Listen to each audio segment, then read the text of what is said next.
Hoje eu vou te contar como o avanço na tecnologia permite um salto no campo da arquitetura. A gente finalmente saiu daqueles princípios vitruvianos que identificavam a arquitetura entre três parâmetros: a beleza, estética, a estrutura e a forma. Agora, o que vai importar para a gente é como o ser humano se sente no ambiente, como o nosso corpo percebe tudo que está ao nosso redor. O que permitiu a gente sair da psicologia ambiental, que era algo que já é estudado há muito tempo, para a neuroarquitetura, foi apenas a tecnologia de conseguir visualizar realmente o nosso cérebro, como a gente reage fisiologicamente ao ambiente, principalmente em relação às nossas emoções e nossos comportamentos. E a partir dessas tecnologias, a gente foi capaz de entender um pouco mais sobre como o nosso cérebro funciona em relação aos ambientes. Meu nome é Renata Reis e eu estou aqui para te falar hoje sobre como nasceu a neuroarquitetura.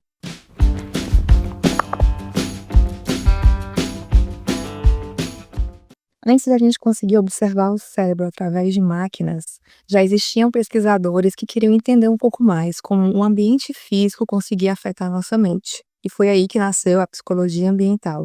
Nomes como Robert Sommer, que estudou como usamos o espaço pessoal, e o casal Kaplan, com a teoria da restauração da atenção, que mostrava os efeitos restauradores da natureza no cérebro, foram pioneiros nesse estudo.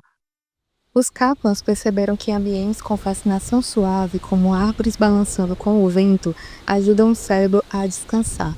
E hoje em dia, o conhecimento básico que olhar para a natureza por alguns minutos já é o suficiente para diminuir a nossa atividade cerebral e permitir que a gente fique menos estressado. Na saúde, isso ficou muito claro em 1984, com o estudo de Roger Ulrich. Ele analisou pacientes pós-cirurgia em dois quartos, um com vista para árvores e outro para paredes de tijolos.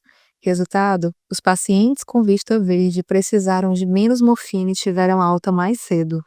A grande virada só veio a partir do momento que a gente começou a utilizar máquinas, quando a neurociência passou a ver o cérebro funcionando com as tecnologias de ressonância magnética funcional e o eletroencefalograma.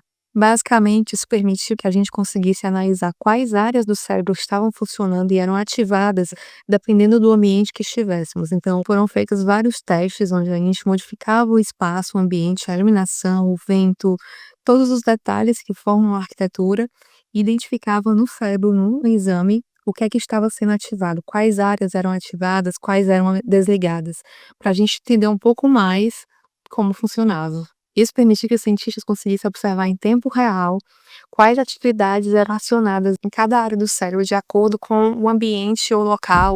A gente consegue medir sensores que medem batimentos, respiração, o foco, e tudo isso nos ajuda a entender um pouco mais como a gente percebe o ambiente.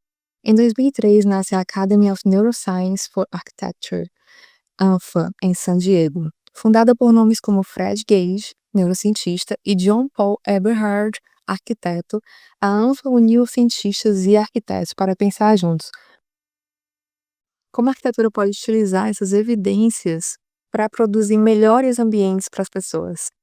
De acordo com Fred Gage, os ambientes podem influenciar até a neurogênese, ou seja, a produção de novos neurônios. A neuroarquitetura se espalhou e hoje ela é aplicada em escolas mais calmas, hospitais que reduzem o estresse, escritórios que aumentam a concentração e casas que acolhem melhor quem vive nelas. E no Brasil, o arquiteto Lore Crisel é uma das principais vozes da área, trazendo a neuroarquitetura para a nossa realidade tropical e urbana. Afinal, como a gente consegue medir o que o cérebro sente de acordo com o espaço? O EEG são sensores no couro cabeludo que medem atenção, estresse e relaxamento. O fMRI, variações na atividade cerebral com imagens. A biometria são os batimentos cardíacos, condutância da pele e respiração. O eye tracking, o que chama mais atenção visualmente em um ambiente. Eu acho que está cada vez mais claro que a neuroarquitetura ela não é só uma moda, não é só uma tendência. Ela realmente chegou para modificar a forma que a gente cria os ambientes, como a gente vive os ambientes. Não vamos mais ficar tão atentos somente à estética ou ao orçamento. A gente quer saber como a gente vai se sentir nesse ambiente. Quais serão as características genuínas que farão que esse ambiente me traga mais alegria. Lembrem-se que projetar com o cérebro é projetar com empatia. Eu acho que está bem claro que a gente está estudando arquitetura por um ponto de vista muito mais científico. A gente realmente tem pesquisas que embasam o que eu vou falar para vocês. No próximo episódio, eu vou mostrar tanto os princípios da neuroarquitetura, como a gente aplica ela no dia a dia, e também um manualzinho para vocês fazerem essa identificação no ambiente de vocês. Vocês vão conseguir analisar item por item, que eu vou ajudar vocês a entender um pouco melhor sobre o espaço e melhorá-lo. E o diferencial aqui no canal, eu quero trazer para ti que realmente não é profissional, até mesmo você que é profissional e quer saber um pouco mais desse mundo, eu quero trazer as práticas que a gente consegue realmente utilizar nos ambientes, coisas que eu, você, sua mãe, seu pai, seu tio, sua irmã, seu filho, seu namorado, todo mundo vai poder utilizar isso. E o meu objetivo aqui é que no final você consiga identificar um ambiente, consiga identificar o que está bom, o que está ruim e o que pode melhorar. Lembrando que eu estou lançando um e-book sobre esse conteúdo chamado O Espaço Importa. Vai ter muito mais detalhes do que eu falo aqui no vídeo.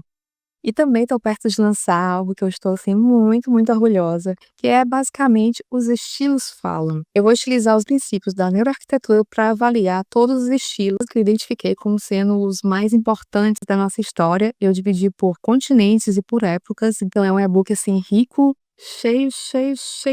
cheio de coisa interessante sobre arquitetura e sobre arte. Se você ficou até aqui é porque eu acho que você gostou muito do vídeo, então faz o favor para mim, curte, me segue e compartilha.